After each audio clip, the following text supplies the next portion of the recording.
What's up, everybody? The Phillies get shut out again 4 times in the last 7 games. But have we actually learned about Ranger Suarez? And we might actually have something special there. We got that. We got the Sixers schedule being released. We're going to talk about the Manti Te'o Untold documentary. I just watched it last night. Got to dive into that a little bit as well. So much happening on Trending in the Morning today. Stay tuned. We'll be ready to roll in 30 seconds.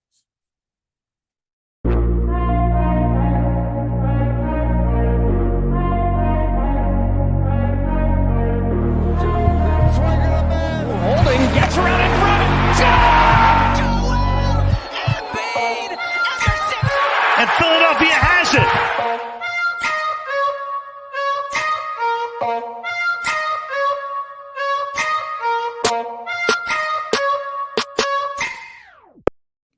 And good morning, everybody. Welcome to Trending in the AM right here on DSM Media Live, Facebook, Twitter, Twitch, YouTube.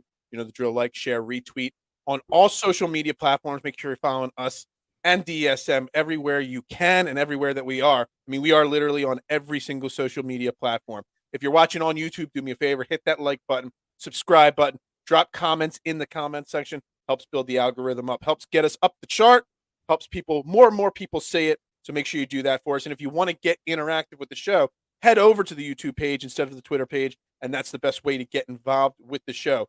I am your host, Phil Stifle, at Bearded Knowledge on Twitter. Joining me today again is my man, Dylan JD98. Dylan Davis, good morning. How you doing today?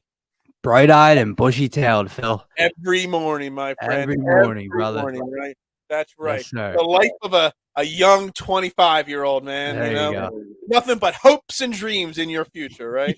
Yeah. As long as you don't fall 30's coming right up the board, though. We're climbing up the board to 30. 30 didn't bother me. It's when I hit 40, that was the one that really hit me smack in the face really hard. Gotcha. You got a little time for that. I hope All so. right, let's dive into it. We got Phillies today. We're going to touch on the Sixers, some other odds and ends I've seen floating around internet and everything. And then again, I watched the Catfish documentary on Manti Te'o. I want to address that a little bit. But we're going to start with Phillies. Obviously, shutout yesterday, 1-0. What was his name again? Lolo Lutu, whatever. Lotolo shuts the Phillies down. It's their fourth time being shut out in their last 7 games. On the other side, Ranger Suarez, super dominant again. He's given up, I think, 3 or 4 runs in his last 7 starts combined. Dylan, there's so much negative to pull away from yesterday's 1-0 shutout. But I'm trying to be as positive as possible. You had 4 starters not in the lineup: Schwarber, Harper, Stott, Marsh. You had a young kid that was throwing filth up there. I mean, I don't know how much of the game he saw. Yeah, he was throwing filth up there. And I'd rather think about we've got reinforcements coming and that Ranger Suarez, you might be right, might be the 3rd best pitcher on this team. We might have something special there. I'm trying to keep my mind off of the 4 shutouts in 7 games and focused on the positives that I can grab from yesterday. Yeah, so Lotolo, for some reason, the knock on him was he didn't get past 4, right, Phil? I think we talked about that yesterday. And even the second time around in the order, the batting average against him skyrockets from the first time around the order. But he's a big kid. He throws hard. His sinker was like 94, 95. So it was a tough matchup. And then even the bullpen piece that came in, Edwin Diaz's brother comes in, and he's pumping 97, 98 up in the zone. So it was a very odd day for the Phillies lineup. That doesn't excuse the performance they put out. They look like they sleptwalk through yesterday's game. And very early on, they had bases loaded. They had first and second. They had first and third in the first 3 innings, and they weren't able to crack onto the scoreboard. And that's kind of when you felt like, oh, this game's going to be weird, right? So they weren't able to get to him. They weren't able to put him away early, and the bats just did not wake up. And again, that is a pretty scary thing when you're talking about the overall picture of the last 7 games, where this is not like, dude, I know that you hit for 18 hits and 11 runs the night before, but this is the 4th time being shut out in a week. And that's a tiny bit worrisome. But like you said, when you're missing the pieces you're missing, it's tough, man. But Ranger looked really good again. He looked like that dominant self we were talking about. I believe he went 7 strong yesterday, scoreless baseball. I want to say 2 or 3 hits. I want my 3 numbers hits, on 2 3. 7 innings, 3 hits, 2 walks, 8 Ks, only 95 pitches. There was early this year when everybody was like, "Oh, Ranger Suarez sucks. He's terrible." He was struggling to put guys away. He was going 4 and a third. He was walking a lot of batters too. Walking guys, 110 pitches to get through 5 innings. I was calling him the new Vince Velasquez, you know, as a joke. And he's settled down. He's figured it out. And all of a sudden, I mean, he legitly looks like a top of the rotation start. I mean, let's think about it. Everybody was really hyped about Ranger Suarez coming in this year. He had 12 starts ever as a starter last year, and he had never started before that. And he had something like a 1-something ERA. Yeah. And I told everybody, pump the brakes. He's still learning. He's still figuring it out. Came out with the hype, struggled a little bit, had to learn. Teams were starting to get some tape on him, figure him out. And now he's kind of adjusted. And it's been 7 outings in a row where he has been, that's not 7 innings, 7 outings. Yeah. And he is just completely dominant and throwing filthy stuff up there, putting batters away, not walking a ton of guys. I think, I mean, the future's bright with a guy like Ranger Suarez right now, for sure, on this team.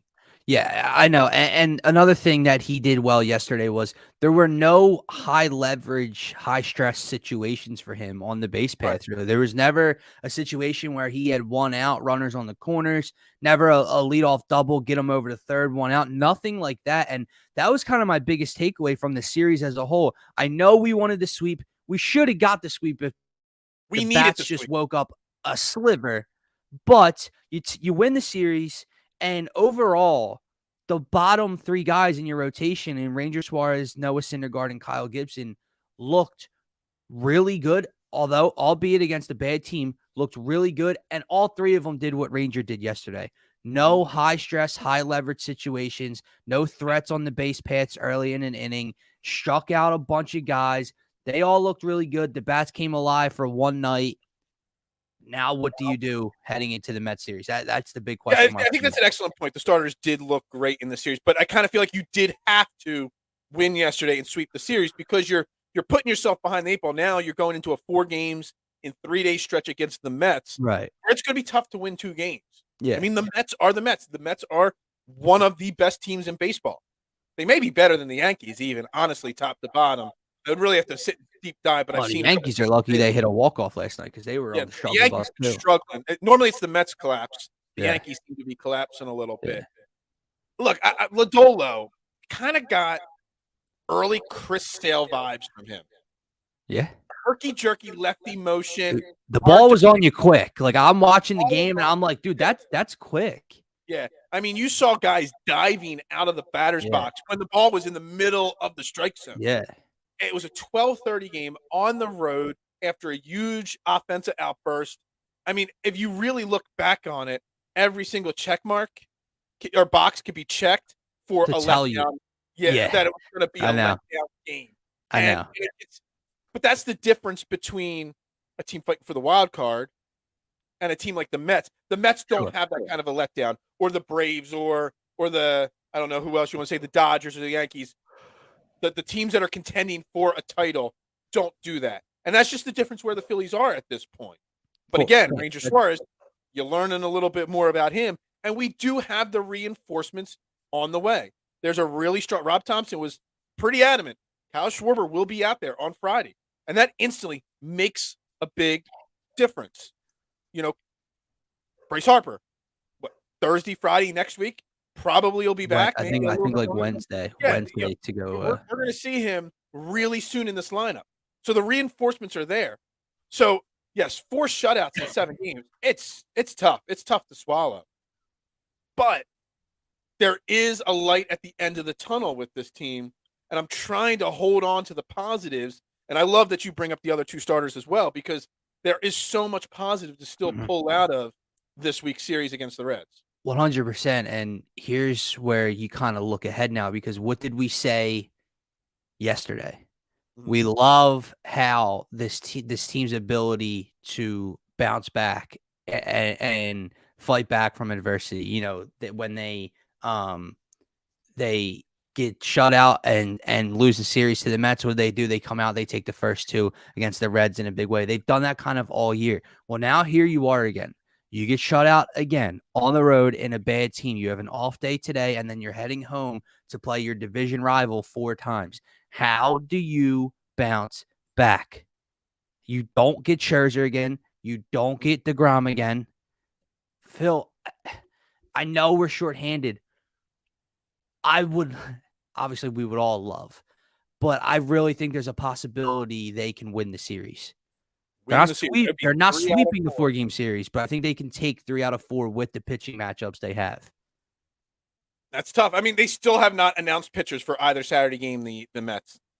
For who do we have? Are we throwing a bullpen game? Yeah, no. Well, we got fall. So we're going Nola Friday. Right now, Wheeler is listed for the early Saturday game. That can always change at the last second. He'll basically ask Wheeler which one he wants to throw. They got Falter for the night game Saturday, and then Gibson for Sunday. Really weird. Again, yesterday, they decided to push Noah Syndergaard back and not pitch against the Mets the second time already in this short stretch. I don't know if there's something to that or not, or it's just because of his. We don't know what happened in L.A. Maybe L.A. kept giving him extra breaks. Maybe he's coming back from arm surgery. It's his first year pitching. Maybe they're just trying to extend him, give him breaks and on. It just coincidentally has happened now with the Phillies twice on the Mets. But if this didn't happen in L.A., then there's some real question marks. What the hell does he not want to pitch against his former team for? But you got Gibson. I mean, that's they got Bassett and they got Walker, and that's it listed. Friday and Sunday. They got nobody listed for Saturday's 2 games. To me, that tells me they don't know what they're going to do. You better take one of those games, if not both those games, on Saturday, and then maybe you win. Maybe you win the Friday game with Nola. I don't know. The Friday game's huge. The Friday game is huge because if you win that, like you said, knock on one, you should hopefully be able to split Saturday's doubleheader. And if you do that, you are now in the position to win the series on Sunday afternoon instead of having to win Sunday just to split 2-2. Friday, to me, is everything. And Zach Wheeler's a big game pitcher. I mean, you cannot think that Zach Wheeler isn't. I don't want to say. How do I say this? Isn't itching to get back out on the mound after the way he last performed. Well, and his numbers at home compared to on the road this year are astronomically different. A guy as Zach Wheeler's ilk is not going to have 2 straight duds. No, Zach Wheeler's not against his former team. Yeah, not against his former team at all. I don't know what his splits are against the Mets overall, but yeah, he has got to be super, super motivated between his last performance, it being the Mets, it being an important game to come back after that loss.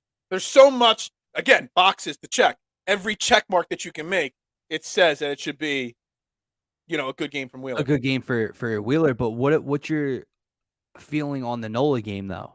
Because Nola dominated the Mets and went straight up with DeGrom that was Saturday night when Nola pitched, right? Yeah. Yeah. Went straight up with DeGrom for 8 strong innings. It was the only complete game the only real complete game because Noah had a 5-inning complete game earlier this season. Does Nola continue that, or is this a letdown? Mets have seen him twice in a week kind of thing. It's a fair question. Fair question. Listen, it really is. is. Mark, the city will light on fire if that happens. Dude, I see. If you guys remember back in the 08 to 11 runs, it was always called the Hunt for Red October. Let me tell you something. The Hunt for Red October will be in full force if the Phillies sweep it this weekend. I think if they call you out on this if this happens, I'm going to remember this, and we are going to talk about it. I think if they take 3 or 4, it's a huge, huge deal. I do too. I got a question for you. It's something I've been thinking about lately with the wild card situation in the Phillies. Do you care about where they finish in the wild card standings? Right now they're the second wild card. Yeah. If you finish the second or the third wild card, you do not get a home playoff game that first round. The second one, you got the third division winner goes up against who right now would be the Cardinals, who's in that third wild card spot, which is the Padres right now. And then right now the Phillies would be playing the Braves in Atlanta for 3 games for the best of 3 series. First off, that's crazy, but I guess I understand logistics. In a best of 3, you can't have teams traveling back and forth. Do you care that the Phillies are in that number 2 wildcard spot? Should they be fighting extra hard to catch the Braves or just kind of hanging back and just make sure they get in? Because obviously going in to St. Louis would be a different series than going in against Atlanta at this point. It matters, man. And I'm not saying that because the Phillies can't beat Atlanta in a 3-game series. Anything can happen, and the Phillies are 500 against the Braves this year with a chance to win the season series by the end of September. However, if I can pick between the defending champs on the road in the first round, who are fully healthy with a pitching, rotation that could really give us problems in a short stint, compared to the Brewers or the Cardinals, yeah, I'm rolling the dice with the Brewers or the Cardinals if I have a choice. Now, with that being said, I'm happy that they're a higher playoff seed than the 3 seed. I'm happy that they're, building ground on the Padres and the Brewers behind them, because you don't want to be in that 3 seed for the next month and a half and have to fight off a half game, whatever, a game and a half, whatever it is against Milwaukee. But it's tough, and it would definitely be tough to catch Atlanta. It'll be tough to catch the Mets, but if Mark's right and they sweep the Mets this weekend, anything can then all of happen. a sudden everything just completely changes, Mark. And you might have a chance at the Mets or the. Where are they? Yeah, I mean, even still, bro, they're 10.5 behind the Mets right now. I know. Even you sweep them, you're still 6. Look, I'm looking at the overall standings. I mean, Atlanta's got almost 6 games over the Cardinals, who are leading the Central or whatever it's called. Right. Atlanta's such a better team, and we talk about this in football playoff seeding all the time. I've never really thought about it in baseball, but this is the first year of this kind of a situation for us, and it makes me think I would much rather play whoever wins the Central than the Atlanta Braves. Because let's be honest, are we going to beat the Braves 2 out of 3 games? I mean, in Atlanta, once we get to the playoffs, a lot of kids on this team never been to the playoffs before. Hell, outside of Harper and Schwarber, I don't think anybody on our offense has played in a playoff situation before. No, not yet. No, ever pitched in the playoffs before. Or Noah Syndergaard probably did with the Mets, but that's about it. Yeah, there's so little playoff experience on this team. David Robertson, but that's a minimal. Chili say if they sweep the Mets, they're winning the World Series. Hey, why not? The vibes would be sky high. If somebody watching wants to give me what the odds are right now on a betting site for the Phillies to win the World Series, I'd like to know that right now.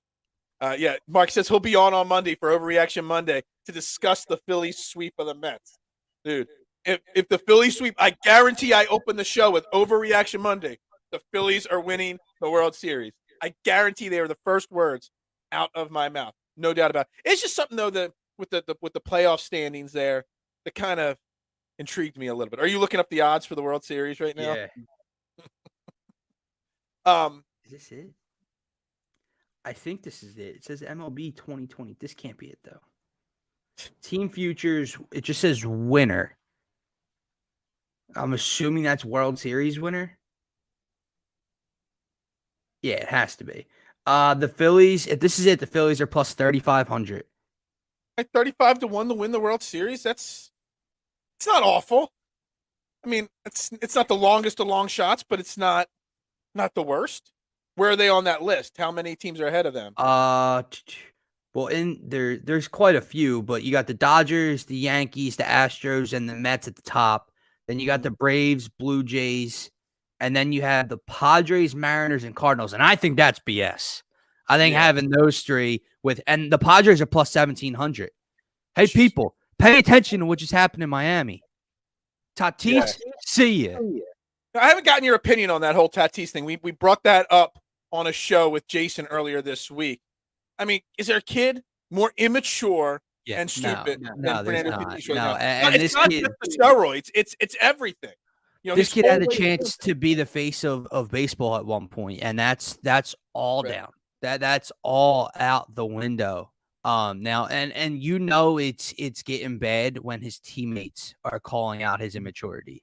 Yeah, like that's a bad part. So it's not just like from the outside looking in, we think there's a problem and there's more to the story. No, that his boys in the clubhouse are calling him out for his immaturity and not being there for his team. First, what was it? The motorcycle accident that put him out for a while. But apparently that wasn't his first one or something. and his coach was saying that he was joking or saying that he was going to like take his motorcycle from him or fine him if he rode it again or whatever the case was. And now, and then the excuse, I don't even know word for word what the excuse was for the stuff, but apparently the PEDs that came up were in something for ringworm. Yeah. Are you joking, dude? Like, it's got to be the worst planned excuse ever. Yeah. I don't get it. Ringworm? I don't know. He'll never make the Hall of Fame now. Never. I mean, yeah, probably not. I really felt bad, I not felt bad. I really appreciated Alex Rodriguez stepping up and making some comments about it. I've been pretty open about appreciating Alex Rodriguez's honesty after his career was over. Yeah. Yeah. He basically flat out admitted he took them when he was in Texas after getting that $250 million contract, having the weight of the world on his shoulders, and he was struggling a little bit, feeling the fear and everything crashing down. So he took the juice. And the fact that he's been able to admit that now, would the league feel differently about Fernando Tatis if he instead of said, well, I took something for ringworm and it just happened? If Fernando Tatis just came out and said, look, I signed a $340 million contract and I was like 12 years old. Yeah. It's a little bit of pressure on me, and the pressure got to me. I apologize. I will work my ass off to be a better player and a better person going forward. I think the league, the fans, his teammates, everybody would have rallied around him a lot more. Kind of goes back to the different situation, but the Alec Boehm earlier in the season saying, I effing hate this place, and then coming out and admitting right afterwards it was just a heat of the moment frustration type thing. And now Alec Boehm is one of everybody's favorite players in the city. Yeah. I think that Tatis could have taken that direct route and people would have felt differently. He's also just a little bit different of a case because it wasn't like the first issue he's had and the first immature mistake he's had. So it just shows, like, I know he's young, but guess what, man? So are a lot of other athletes in your sport and every other sport across the world. And you don't see them, or most of them, making the mistakes that you're claiming to make. Just because you're youthful doesn't mean, you should be doing what you're doing. Mm-hmm. I agree. Real quick, we'll wrap up the Phillies here. I do want to give a shout out because I haven't given a shout out in a while to Alec Boehm. Again yesterday. Actually, this entire series. Dude, I think I could count about 7 or 8 times in this series against the Reds where he made. Do they still do web gems on ESPN? Is baseball tonight? I don't know. I don't know. Like, he had at least 7 or 8 web gems in just this series. The guy's confidence level at third base. All I kept thinking about all year and last year is you're going to have to move him to first base or DH. I don't know. He might actually turn into a serviceable third baseman in the Major League Baseball. What are your thoughts? I mean, because am I crazy to think that he could play the position now? No, I think so. And the other night, 2 nights ago, he like booted one, out of his glove, and it ended up being a single, an error. But everyone makes errors, right? The difference is bouncing back and not letting those errors spiral like he did earlier in this year. Like with the game I was at, when he committed an error, the boos came down, and he had 3 errors in the first 2 innings, dude. Like, not allowing that to happen. And then not only just not allowing that to happen, the points you're making, the diving plays with the glove on the baseline, the jumping catches in the air when it looks like it's getting down the line for a double. And then the arm. The arm's the biggest thing. Forget the glove. I feel like the glove's he's always made pretty special plays here and there with the glove. The arm to first base or the arm to turn a double play has been an issue, a recurring issue for him. It doesn't seem to be there. And what he was again, I know, I broke down Nick Castellanos' swing last night, right? So let me break down Alec Boehm's arm here. He was like, if you remember watching, he would like dip his arm and the ball would just tail or sail. He's not doing that anymore. When you're playing third base, you don't dip your elbow and your arm when you're throwing over across the diamond. He stopped doing that. Probably been worked with a lot to stop doing that. And that's the biggest difference. That is difference number one. Difference number two is the confidence. Like you used to see last year when you grab the ball, he would double pump it, or you'd see a little hitch when he was going back because he was thinking about it. When he gets that ball in his hand, it's just boom. It's just throw it. No hesitation, no thought, no worry. And I love to see the growing confidence of him at third base. Yeah. I'm not going to say he's ever going to be a Gold Glove third baseman. Nah. I don't think you have to worry about finding somewhere else to put him on the diamond anymore. I think you can feel confident the rest of this year, going into next year and forward. I mean, he's still pretty young. He's still going to get better if he wants to. You know, I think there's a place for him on this team as the starting third baseman going forward. I agree, and I think he's kind of earned that. And I think they're smart enough to have realized that's probably not a position of need anymore. We don't have to worry. What are we going to do at the DH? What are we going to do with Reese if he has to play first? No, he's fine, and all he has to do is be serviceable. He doesn't have to be Edmundo Sosa at shortstop, right? He just has to be serviceable. Shortstop, man. Yeah, I know. He's only done it 2 or 3 times, but his dive and pop up to throw is so smooth and so natural. I regret so badly like mocking the pickup because everyone was like, "Oh, well, they got a glove," and I was like, "Great, dude's hitting 189 on the year. Like, I don't want to see him in the lineup." Well, when I get to watch him play shortstop and help them out defensively, I'm like, you know what? Throw him in the 8 hole. It's all right. Yeah. Like, throw him in the 9 hole. All right, I think we're gonna wrap up Phillies for talk there. Tomorrow, we're trying to get Jason's man Aaron. He's a co-host of a couple podcasts. He's a huge Mets fan. So we're trying to get him on to start the show tomorrow to have a little Mets-Phillies banter. We're working on it. We'll see if it happens. We're going to transition because we got more topics to cover. We're going to get into the NBA. We're going to talk Sixers first. Sixers full schedule released. 2 things stand out to me, Dylan, and we kind of hinted on it a little bit yesterday with the Christmas game and the opening games against the Bucks and the Celtics. The Sixers are on national TV. I cannot count how many. Almost half their games 30, on TNT. 34, ESPN, 36, something like that. It's nearly 41 games. That tells me the NBA wants to put the Sixers front and center. Front and center because they are the poster child team that's going to draw the ratings, the crowds, the excitement. I mean, the Sixers are one of the center pieces of this league right now. Yeah, and that's a huge point because they're not like you're always going to have LeBron and the Lakers on. There's a couple teams that have over 30 games on national television, and you have the Lakers. We know why that is. They're constantly forced down your throat, no matter how poor they're playing or how many injuries they have. The Warriors are up there, the Celtics are up there. I think the Bucks are up there, and then maybe even the Grizzlies as well because they're kind of the young stud team in the West. But as far as the East goes, the newcomer involved is the Sixers, and that's pretty special, right? Because we don't, not that we need anybody's, pat on the back or anybody's whatever. The word's right on the tip of my tongue. I can't even get to it, but. You don't need your validation. Yeah, exactly. There it is. But it's nice that maybe the league itself is like, this team is going to put out one hell of a product, and we want to showcase them as often as we possibly can. And that's as is, dude. So I can't wait. It's such an exciting time. And it's weird, man, isn't it? Because think about this. You got the Phillies, who we're talking about every single day on this show and talking about a playoff run for the first time in a decade. We obviously, this is a football town. And we all, at least myself, football's number 1 on the pedestal. And we can't wait for week 1 to get here. But then the Sixers, right around Red October, if we can get there, the Sixers are following that up. You might be doing 2-hour shows every single morning. The Sixers are there 2 weeks later. Yeah, I mean, you look at it, the Sixers, first 3 games of the season, national TV, for their first 7. There's something else that's really weird to me, Dylan. I'm looking at the schedule, and I don't know if you picked up on it. The amount of back-to-back.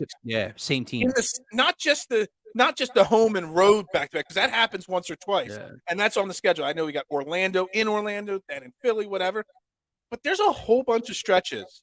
And at first, I'm like, oh, the first one is in Toronto earlier. We're playing Toronto in Toronto Wednesday and Friday. I'm like, all right, maybe the NBA took Toronto and said, all right, because of their vaccination things, let's only make them have to cross the border, a little bit less team. But then you go up and down the schedule, and I'm doing it now. I mean, we got Toronto back-to-back. We got Atlanta back-to-back. Orlando in Orlando 2 days in a row. There's at least 3 or 4 times in the schedule that we go to a city. I think it was 8. It might be 8. I'm glancing at it now. I didn't take notes. Some might be home. Some might be home, but yeah, I mean, it's a lot of back-to-backs, and I don't understand where the NBA's going with that, and why this is working. And I don't know if other teams have had the yeah, same. I was gonna say I'd have to like maybe examine other team schedules, and this is just a thing they're kind of starting to do all across the league. Limit travel, make it a little bit easier for teams. I don't know what the case is. Maybe, if every team's doing it, maybe there's kind of like something in terms of a study. I'm looking at it. I see the Orlando. We're going to Orlando the 25th and the 27th to play the Orlando Magic. And then the Orlando Magic comes here the 30th and 1st of February to play 2 games here. Yeah. So it's really, really weird the way this is all set up. And I don't know, it just kind of caught my attention. And I don't know if I like it or not like that. I don't like it. Like I don't want any type. Or obviously, we see a mini series here and there when we get the back-to-back home and road with Charlotte or something like that. But, like just that many times, I don't like, and I don't want a mini series up until I know I'm getting to the playoffs. Like I know like I have series enough in baseball. Basketball, it is nice playing someone else every night, especially when it's. You don't want to get ahead of yourself. I'm not saying the Sixers are going to lose to the Magic, but like, I don't want to watch the Sixers beat the dog shit out of the Magic 2 games in a row. I kind of do, but I also like they beat the Magic. Great. Oh, good. We get the Bucks next. Like I want to, like, you know what I mean? Like, it's just like, oh, good. I see a lot of long road and home stretches as well this year. There's a 7 game. Maybe it's something with travel, man. I don't know. There's 3 5-game road trips that I'm seeing on here. It's kind of weird the way that I wonder. It'd be an interesting thing to do to look into if the NBA to kind of, because the players have complained they want more off days. Right. Kyrie Irving only wants to play 60 games and whatnot.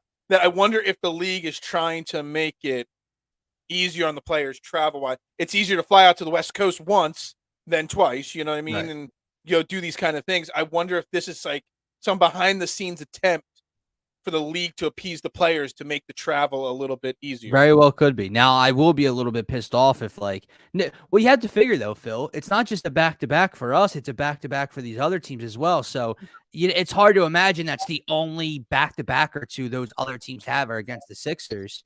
So They probably have a few others. So you would assume that almost 100% of the league probably has multiple back-to-back stretches this year.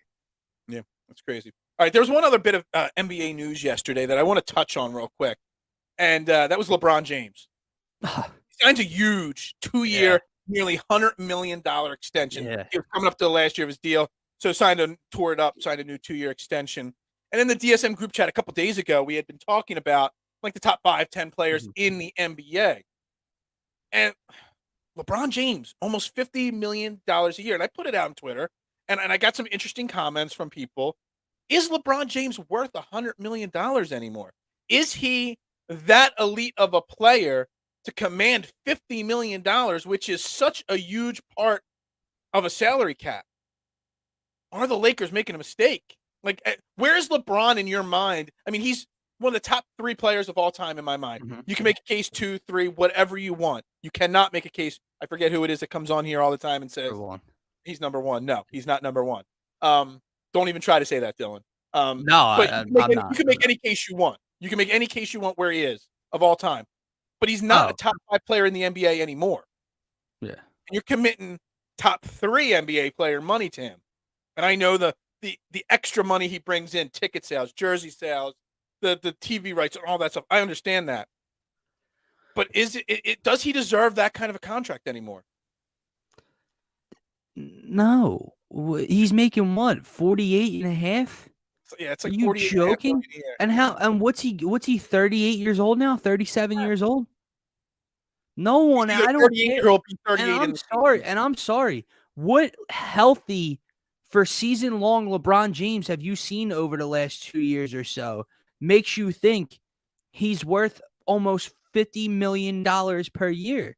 And what Lakers team have you watched the last 2 years to think that's a good idea? Like, dude, they're struggling at the moment. And I don't know what their cap situation totally looks like. I didn't look into it, and I don't know what they can afford and yada, yada, yada. But again, it's another kudos to James Harden to take less. James Harden could have made 44, 45 this year. He Wasn't said his no. option 47? Oh, you're right. Actually, it was 47.4. Yeah, it was a little less than what LeBron's making. And he said no. And then you look at the dumpster fire that the Lakers are putting out there, and LeBron's going to take damn near 50 a year. Oh, it's 100% a business. It's 100% a business decision, but I'm more curious about, is it trying to figure out whether is he worth it. What is it though? You talk about the jersey sales, the ticket sales, the blah blah blah. Yeah, sure. At first, we're talking about the Lakers. You're talking about. It doesn't matter who suits up for the Lakers; they're going to sell out. They're going to be the number one ticket anyway. No, I disagree. Dude. I'm saying we're talking about the Los Angeles Lakers, who have LeBron James and Anthony Davis. This fan base's expectation, they always have been, is to win and compete for an NBA title. When you put on that Laker uniform, you're talking about them and the Celtics. It's the top two teams you think of in the NBA all-time history, right? Mm-hmm. And if they continue to put out what they put out last year and the year before, I don't know if that fan base is going to put up with it. Especially if the Clippers play well. Yeah. Dude, and if they're healthy, the Clippers will play well. I'm sorry, dude. Like, it's not they care about. I know it's LA, and most LA teams don't give a damn about their pro sport teams. The Lakers fan base cares. Absolutely.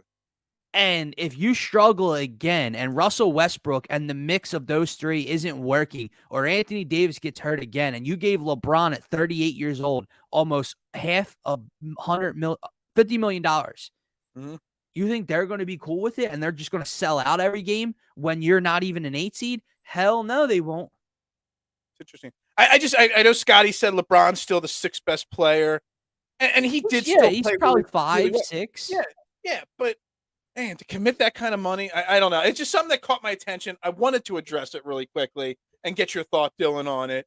It doesn't seem like a smart business decision if you want to win a title, if you want to keep the fans happy. Right, I mean, and that's how you keep the fans happy. That team is going to bomb quickly. They're going to rocket to the bottom fast and be screwed because of the way the salary cap works. And George said it. They're trying to retain the fan base's attention. And then, yes, giving LeBron that extension will definitely retain their attention for the time being. What happens when things go south? That fan base is not going to put up with it. And listen, we're just assuming it's going to go south. I'm not who the hell knows. Anthony Davis stays healthy, LeBron stays healthy, Westbrook somehow figures it out in LA. I don't know what can happen, but from what I saw last year, hell to the no is that thing going to work out. 5 elite player anymore. He's that 6 to 8 guy. Yeah, it's crazy. Anyway, I just wanted to address it real quick because the show's called Trending in the AM. It doesn't have to be just Philly topics. Of course. We got to talk about everything that's trending. We haven't done a What's Trending segment. Maybe I'll do it tomorrow. Maybe it depends on how long we talk this next segment. Maybe we'll pop Twitter up and see what's trending right now. But the untold story, the girlfriend that did not exist. Netflix did a documentary on Manti Te'o and that whole shabacle. Okay. And we're going to address this documentary. I watched it last night. Dylan got through about half of it. I want to address it a little bit and talk about it. And I'm going to be very careful with my choice of words as I describe, how this documentary was put together. First off, let me say, every documentary I've ever watched on Netflix, I have never disliked the way it was done. They produced them very well. They put some really good amount of time, energy, and thought into how they do it. So for those that don't know, Manti Te'o back in 2013, was involved in a very, very public, famous catfishing scheme. A guy created a girl, he was in love with him, and everything. The whole thing happened. It happened. I heard chapstick is trending. I don't know what that is. I forgot about that. We are going to get into chapstick at the end. I forgot. Thank you, George, for reminding me about chapstick. We'll close the show with the chapstick segment. I'm sorry, I'm lost now. I forgot about the chapstick. Very public. Fell in love with the girl online. Yeah. Very public. So anyway, this documentary was being made to give Manti Te'o a voice to talk about his side of the story, but also to give, and I'm going to try not to butcher their name, Renaya Tosopo nicknamed Naya, who went by Lenny Kakua in the catfishing scheme, a voice, an opportunity to tell their sides of the story, what happened. And they went pretty in depth, indeed, into what happened. Manti did not hold it or pull any punches. Naya, pretty much said everything. She admitted to everything and said exactly why she was doing it. But to me, I am just still so stuck on the point where they tried, the producers, not just to give her an opportunity to tell her story. They didn't make her seem like the victim, but they tried to give her the opportunity to make herself look better than she was. Let's be honest. She catfished Manti Te'o. She hurt, and I don't want to say ruined his life, but definitely put a curveball into his life that cost him money, cost him his career to an extent, cost him his reputation drastically. If you know anything about the Samoan culture, you could see it in the documentary how disappointed his father was of Manti Te'o for falling about it. There was no hiding that the emotions when his father spoke. I did not appreciate the fact that she was perceived in the light that it wasn't that big a deal what she did. She was doing it because she was confused with her gender identity and stuff like that. And Dylan, I'm a very open-minded person. I am very pro LGBTQ rights. There's a lot of people in my inner circle that fall into that category, and I support them 110%. But that doesn't excuse what they did, right? Right. Well, and that's the that's the whole point. And I'm not all the way through it, so I don't know everything yet. But I remember the story, and I said that to you on the show yesterday when we kind of hinted at it. And I was like, man, like from the trailer I saw, like I really just hope they don't make the catfish Naya. What's it, Renai? I don't want to butcher the name either. We'll say Naya. I'm not going to try to butcher her name. Naya. His nickname was Naya. She went by Lene Kua as that was her catfish. So Naya, like, don't make her be the victim, right? And that's from what I've gathered in the first part of the documentary. Is it might not. Again, I haven't seen it, so I don't know if Netflix is pushing it or it's just it's her speaking and it's how she felt. But listen, man, everyone goes through stuff, whether that's mental health, whether that's struggling with your gender identity, whether that's struggling with a lot of things, right? That doesn't excuse or make your behavior okay. Like, you are wrong. Now, I don't know, Phil, does she ever in the documentary apologize or say I was wrong, or does she just kind of say why she did it? She says why she did it. I don't know if she ever said, I am sorry, Manti Te'o. Now, Manti Te'o did say flat out in the documentary, I've called and spoken to Naya and said, I accept, or I forgive you. And he said it again on the thing while he was being interviewed. Well, yes, that's great of him. That's great of him. Well, on the documentary, Manti Te'o, I am sorry. Well, she better have in private, because just because you are struggling with what's going on in your personal life doesn't give you the right to ruin someone else's life and ruin multiple people's lives. If we're being honest, dude, like, this kid, he's a kid at the point. He's going into his senior year in college, loses his grandmother. And apparently on the same night, again, I'm not to the point where I know the full story yet, but the girlfriend dies as well, meaning she deactivated or something, she called as her male self and said that she died because I think she had gotten to an argument. He was going through a rough patch because of his grandmom dying. She got jealous and just said, oh, well, I'm going to, I don't know how to handle that. That is so, I'm sorry. That is as sick gets. And then when she misses him, she goes as Naya, her male, who she was, and goes and meets Manti Te'o. Because I saw the part where she made her male self a cousin of Naya or of Lene on that way. Facebook. Manti didn't think twice of meeting Lene's cousin after this all happened, and it was at the championship game where Naya goes, meets, hugs, hangs out with Manti Te'o. That is so sick and messed up, dude. I'm sorry. Look, I would love, and I said this on Twitter, I'm going to say it on the show. If anybody's been involved in a catfishing on either side. Yeah, I mean, I don't think you're going to get the catfish to come on and tell you, but you might find someone. If anybody was on either side of the catfish thing, ever, in any situation, I would love, I'm going to give you an open forum to say whatever you have to say on here. and I'm going to promote this a bunch of times. I'm going to say this a bunch of times. I want to hear from you, whether you're catfished or you did the catfishing. I would like to discuss open forum. I will not be harsh or mean or anything like that. I want an opportunity to speak to the people, how they fell for it, like what that emotional. Well, yeah, I want to get to that side of it as well. Yeah, but also the other side of it, why you did it. I would like to get into the mental side of it because it really does intrigue me a little bit. But again, what she did, Naya, is not forgive. I mean, you could forgive a person for what they do, but it doesn't make it right what she did. No, and it's not forgotten. I read what the producers of the documentary said after in interviews, and they said they wanted to give her a light to tell her story. Well, her story was awful. Right, her story is just flat out wrong. Mm-hmm. Like I'm not comprehending. I said this to you before the show. Like imagine I was going through battling my own demons, and I was so depressed. I was contemplating, ending my life. And then I decided, beating people up made me happy, or it gave me some light. So I just went around beating people up. So you used carjacking as your carjacking, yeah. But what? Philadelphia Police Department, that carjacking, same thing, right? Again, different circumstance. I'm just saying, I'm battling something. It makes me feel better, so I go out and do it. Well, guess what?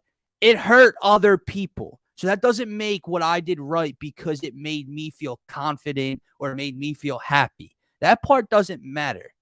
So like that. I mean, let's look at Manti Te'o. What she did, he fell from a first-round pick to a second-round pick. There's no doubt about it. That cost money. He had to show up, and he talks in the second episode when he shows up in San Diego Chargers camp. Every eye on him, and nobody, like, he walks into the locker room, and every teammate just turns their eyes to him.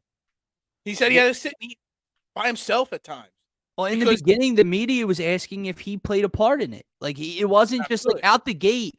Like his whole reputation was tarnished because there was a thought that he was in on it, or the girlfriend never existed to begin with, and he made the whole thing up, or etc. It wasn't just to hide his sexuality was a topic for months on TV shows. Could you imagine being in that position where you were just completely and like utterly duped? You feel like an idiot because you were duped, and everybody's saying you created. It was all you anyway. To imagine the mental strain that had to put on him, there was no doubt about it that he was a really talented football player. Yeah. And this definitely affected his play on the field, his training off the field, the image that he had on and off the field. Yeah. I mean, it's crazy. Yo, I don't know why I didn't think of this earlier, but when you brought up the catfish, it's different because it wasn't anything like a romantic catfish, but it happened in my middle school. Like, not to me specific, but like I was like involved in like other people. Like it was like in middle school's early, right? You just start your Facebook account, all that stuff. Right. And it was, dude, I was 28 when I started my Facebook account. Yeah. It was like this girl's cousin. It was a girl that we knew, her cousin, and the girl that we knew went along with it. But it portrayed this like 15-year-old blonde girl, right? And like she friend requested me, all my friends, so then we were mutual friends, and she would just like text and shit. But it ended up being like two dudes that thought it was like funny. Mm-hmm. So it was just it was really weird. But to talk about the Manti Te'o side of it, listen, I'm not gonna like put the dude down. I just don't know how you're so gullible. Yeah, I agree. So we brought this up earlier. I know, like, obviously, like, online dating exists, and people live across the country, across the world. I get all that, and I could totally see you start to, like you can really like somebody. You texting them all the time, right? If you were having phone calls all the time, which they didn't even have, or FaceTimes, like I can get like really liking somebody. I can't understand the mental side of falling completely in love with someone you've never met in person, let alone hardly spoken on the phone with, because she couldn't FaceTime or show who she was on the phone. So what, over text messages for months on end, you fell in love? That's slightly weird to me. Yeah, no, I definitely, and look, I feel this guy says I kind of feel bad for Manti Te'o now, and I feel bad for him as well, but still, but how do I you? get it. Yeah, George, I feel old too, man, because well, to backtrack, I mean, I was in the when you were making your Facebook page in middle school. Yeah, I was in middle school. I was in the AOL chat rooms, and yeah, just chatting with random people that were probably 70-year-old men, not really the 16 yeah. year old females, single females that I thought I was Right. talking with. Whatever.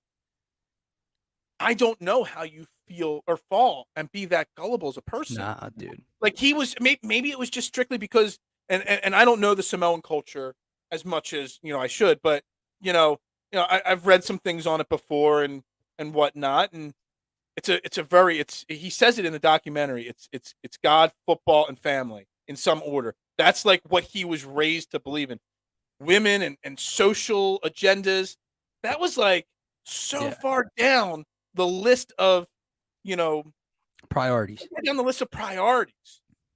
And this person online, like high school, all he did was play football and work on getting to college. He said his dad told him, if you don't get a scholarship, Yeah, you're not you're going. not going to college. So his entire focus was on getting prepared to get a scholarship. He could have gone to USC. He went to Notre Dame instead. Whatever.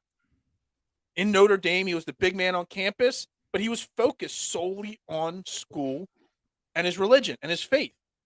And I'm not making an excuse for him to be gullible, but maybe No, that kind yeah. of When you come from upbringing a put him in a position sheltered where type of, I was getting to that, term. Yeah, he was sheltered, so yeah, maybe that had a part to do with it. it probably definitely did.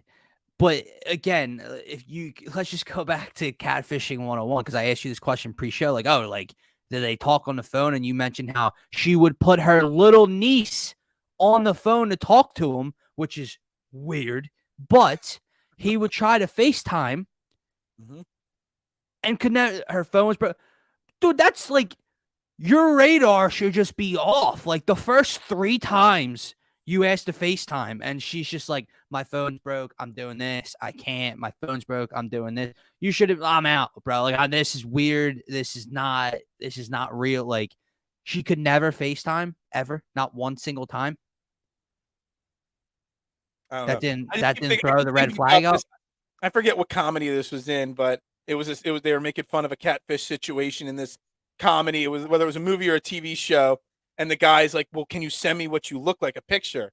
And the person sends them back a picture of like the front cover of the Sports Illustrated swimsuit edition. Doesn't edit out the swimsuit edition or ESPN or whatever. Oh man, you're a really good looking girl, Oh and my doesn't god. fall for it. Kind of making fun of the whole situation and all. And yeah, I just look. I kind of joke that I lived a sheltered life Mm. growing up. I mean, I grew up in a small, white, middle class Catholic community. There was there wasn't even a black person in the school I went to. I went to a private, all boys. All white, Catholic, private Yeah. prep school. So you in only knew college, one kind of my person. circle was very small. Yeah. You know what I mean? So it took a long time in life till I really broke out. But even living in that sheltered life, in a time when people were getting catfished in the mid '90s on AOL, because it was even crazier back then, because there's a lot less Google searching capable Yeah. to do back then. I never was gullible enough to fall for it, and that to me, I still can't get over that part of it. Yeah. No, I'm with you. He's like, she's to blame. He's the victim, and you feel bad for him, but you just like, come on, man. Like, come on, brother. What about the random girl? Her name was Diane something that she used the picture of and stole Yeah. all her pictures from her Yeah. Facebook page. Nowadays, like that's the thing. Like, it's hard to do that nowadays, stealing someone's like identity or whatever. Not, but like, because there's so many people on Facebook that someone would see it that the girl knew, and it would be reported. Like that you would find out that those are fake pictures or pictures from another person's page. But that's another part that made me laugh. It's in the very beginning when she talks about making the Facebook page, right? And she's like, she goes, the whole time, it was me. She goes, it was just, a different name and a different picture. Well, it's not you. Like, what? What? Oh, great. The personality's you. She's like, my taste in music was the same. Congratulations. He knows what kind of music you like. He doesn't know your real name or what you actually look like. So, no, it's not you. Oh my I God, don't know. dude. That poor Diane girl, she got to get roped into it. And she's like, what the hell is going on here? I had no idea. By the way, we didn't even think spoilers to anybody who wanted to watch the documentary. Hey, but it's not like this.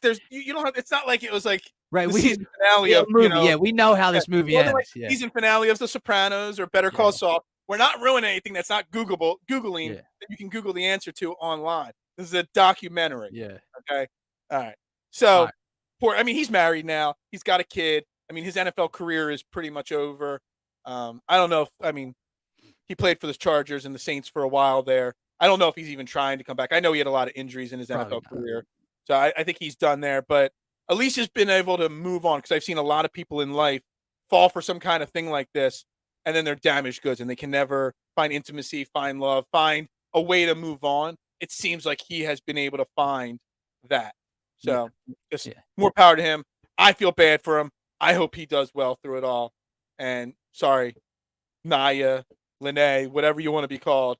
I have literally zero sympathy for her. Yeah, me too. But Phil, I do have to know what these two stories were from work yesterday. All right. So the one, I heard chapstick is trending. All right. So Dylan, I mean, we live in a world where the pandemic, it's coming to an end, whatever. In the middle of the pandemic, before the pandemic, whatever. So yesterday, I'm at the counter, I'm taking orders, I'm packing stuff up. Two ladies come into the pizza shop. Okay. I'm up to the counter. They're being like overly dry. I don't know what I want. Oh, how's this and how's that? And let me tell you, they're older. Okay. Yeah. And when I say older, they're definitely seniors. Okay. In that senior citizen type range. Maybe one was like maybe early discount. No, I don't offer a senior discount. Screw that crap. It's too expensive to give out discounts. George, maybe I'd give you a senior discount. So these ladies, they're standing there at the counter. I get half their order out of them. I'm trying to say, should I start making this? And I got to run the back. Do you have any chapstick? My lips are really dry, and I left mine at home. And I looked at them, and I'm like, what? Well, yeah, I mean, I really could use some chapstick right now. Do you have any? And this was not a ha-ha joke. Yeah. This was a legit. They wanted to know if I had chapstick because she had very dried lips, and she really needed to borrow somebody's chapstick. Have you ever asked a stranger, Dylan, to borrow their chapstick? Mind you, at the pizza shop, the place the guys... Not to mention, Phil, no offense, you don't look like a man that carries some chapstick on him. I actually almost always have chapstick on me because my wife uses it all the time. And I get in trouble if I don't have it on me for her. I basically have to carry her chapstick everywhere. Yeah. But not yours. If she loses hers, I always have to have a backup chapstick. Yeah, it's like you had it yesterday and they ask and your wife's in the back and you're like, yeah, what the? But dude, could you be pandemic or no pandemic? Like, that's a weird There's question. A point. Look, I have a great, I mean, I'm not trying to brag, but I have a great relationship with my community. The people love all the stuff I do. In the middle of the pandemic, a customer came in my shop and she wanted to give me a hug because she was like crying at all the stuff I was doing for people during the pandemic in my town. And I'm like, look, man, you know, with the way the world is right now, I'm not a hugger anyway. Yeah. I'm not even a handshake. I'm a fist pounder. Even before the pandemic was the greatest thing in the world to me because I don't like physical contact with people. Yeah. So, I mean, I barely hug my own wife. So, you know what I mean? I even fist pound my own wife. Okay. And that sounded awful. The show just went way off the rails. But yes, this person comes in. It went over my head. I should have called it. Yeah, you should have. Asking a random stranger for chapstick. Yeah, I don't know if I would call her a cougar. That came in yesterday. I mean, they looked like they worked on a farm. They had like overalls on. They looked dirty. Like, I just don't get asking a random stranger to borrow chapstick. And when I said, no, I'm sorry, I don't got any, they looked legitly disappointed. There's no like Dollar Tree or nothing around you? There's a dollar store in the parking lot, like 4 doors down. There's a Big Lots, a dollar store, an Ollie. There's like 4 places in the shopping center they could go buy some. Yeah.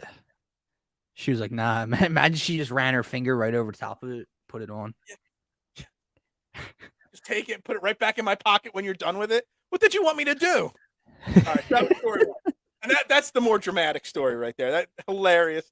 All right, so in the last week, I'm sure, Dylan, where you live, there's probably how many pizza shops, right? A lot. Yeah, they were legit. See, I thought it was a joke, George. But no, as I look back on it, it was not a joke whatsoever. They legitly, yeah. George, enough. They We're going to change This the is a radio. morning show, George. Yeah, it's a morning show. I know it's afternoon over there. It's morning here. All right, so 3 times in the last week, Dylan, you've got how many pizza shops? How many of them have signs on their car? Domino's has signs. A decent amount. A lot. Yeah. Most of them have signs. All right, so 3 times in the last week, I have gotten phone calls from customers complaining about my delivery drivers driving on the road. Okay, and it's always the same story. I'm calling to complain that your driver in the white Audi with the sign on its roof is driving like crazy through my neighborhood. And the first time I'm like, well, ma'am, I'm sorry. That wasn't us. Whatever. The second person, ma'am, sorry, wasn't us. Then it happened again 2 days ago. And I'm like, you know what? I'm getting tired of this. Ma'am, none of my drivers drive an Audi. And the person that does drive the Audi has a completely different color sign on the roof of their car. No. It was definitely you. Your drivers have signs. It must be you. I'm like, ma'am, one driver drives a beat up red. I don't know what it is. I can hear it pull out of his driveway when he comes to work because it's so loud and so beat up. The other guy's got a beat up Toyota Corolla. The other guy's got a 1987 Honda Accord. None of my drivers driving out. No, it was definitely yours. I'm like, ma'am, the place that rhymes with cats, pizza, across the street has a white Audi and they have a sign and it is a different color. No, sir, it's definitely your delivery driver. Ma'am, it is 100% not my delivery driver. I would have lost all my composure. We went back and forth for 3 minutes on the phone. And she's like, oh, maybe you're right then. Maybe it is a different pizza shop. Yeah, before we got to that. Just because a sign is on a car, it does not mean it's just the pizza shop you call regularly. Yeah. And I wonder how many of my customers are assuming this guy driving in an Audi delivering pizzas is my employee. And I wonder if this is hurting my business because it's 3 times in 1 week. So 2 things. I would have ruined your business already because I would have lost all composure on the phone. I would have been like, ma'am, do me a favor. Don't call back ever. Don't order from me. He's actually a regular customer, this third one. But then secondly, like multiple times a month. I'm different, and I know if it's a small, if it's a quiet neighborhood, and there's kids that live on the street or whatever the case is, and someone's like flying around the neighborhood, I get it. But at the same time, like I never understood the people that have the energy to either take time out of their day to write a review on something or call just to complain. Like, all right, if the driver almost nailed a little kid playing basketball in the street because he wasn't paying attention or driving 45 into 25, I get calling, or hell, call the police department or something. But like, you're going to call because at 9 p.m. you notice someone driving fast. I would have been like, oh, that guy's an ass, and just went back to what I was doing. Like, you had a call. Like, look, I've been in business 14 years. I've field calls all the time. My drivers do drive crazy. Hell, there have been complaints called in when I'm out delivering. 99% of pizza drive. I delivered pizza in high school. Everyone does it. Like, and that's not a good. It's not an excuse. It's always exaggerated. Like, I remember one time I used to have a blue Jeep Cherokee, and somebody called the pizza shop while I was out on delivery and said that your driver is driving 65 miles an hour down this road, and it was down a narrow road with a huge curve with a sign, "Don't go over 25." And I got back to the shop and I answered the call. I'm like, ma'am, yes, maybe it was me. Maybe I was speeding. I was definitely not. No, you were going 65. I was standing out there. And I knew exactly who it was because when I went around the curve, I saw a lady outside gardening. And I'm like, it had to be her. So I went back to that street later that day. And I tried to push my car as fast as I could around that curve. And I got up to 35 miles an hour and I thought I was going to die. Yeah. So there's obviously no way I was going like man, were you standing on the corner with a radar with the gun? There's a Family Guy episode with targeting my fire. You're going too fast. You're going too fast. Yeah. Are you joking me? No, you were definitely going 65. Okay, man. Well, so you got to accept that. But then just to see a sign on a car, not to read the sign, just see a sign on a car, and 3 different people in the course of a week just assume because there's a sign on a car and there's Domino's signs, there's Pat's Pizzeria signs, hence rhymes with cats, pizzeria. Every pizza shop in my town has signs on their cars. But just to assume it's my pizza shop? Come on now. And my drivers definitely don't. No offense, Mike, Nate, one. You do not drive Audis. No way. Man. Why would you drive an Audi on a delivery anyway? Yeah, no, that's stupid. Yeah, I mean it's a nice looking white Audi too. It's like all pimped out and everything. Huh. It's a sweet looking ride. No, use someone else's car, bro. Like if that's your job. It's one thing. Like me, like occasionally I'll have to take my new Jeep out on delivery if my drivers get backed up. Yeah. But I'm not out running it 7 days a week as a delivery vehicle. Yeah. This guy is out running it. He must be short, just like I am, and every restaurant employees. He's out there using it nonstop. It's tough. Imagine if it's the owner of the other shop too. That's I think it's the owner's son or it's like it's one of the owner's family there that's doing it. So you start like a little war, like across the street from each other. We already have some wars going on. So pizza shop wars could be an episode right there of a show. There you go. All right, we're gonna wrap it up right there. The day in the life of a pizza shop owner, right there. Trending the AM right here on DSM Media. Make sure you like and subscribe if you're watching the show on replay here on YouTube. Follow us on all DSM Media social media platforms. Share the show out, retweet it, all that great stuff. That is Dylan Davis right there. I am Phil Stiefel. Tomorrow morning, we will have some Phillies Mets talk, maybe a Mets fan in the show. We're going to be recapping the joint practice with the Browns today, tomorrow. Got lots to talk about. Everybody have a great day. We'll be back tomorrow. And, anything going on DSM today, the rest of this day? Off day for the Phillies? I don't believe so. All right, so this is it for DSM today. We'll be back tomorrow. Yeah. Everybody have a great day. And, go Birds. Go Birds. Go Manti Te'o.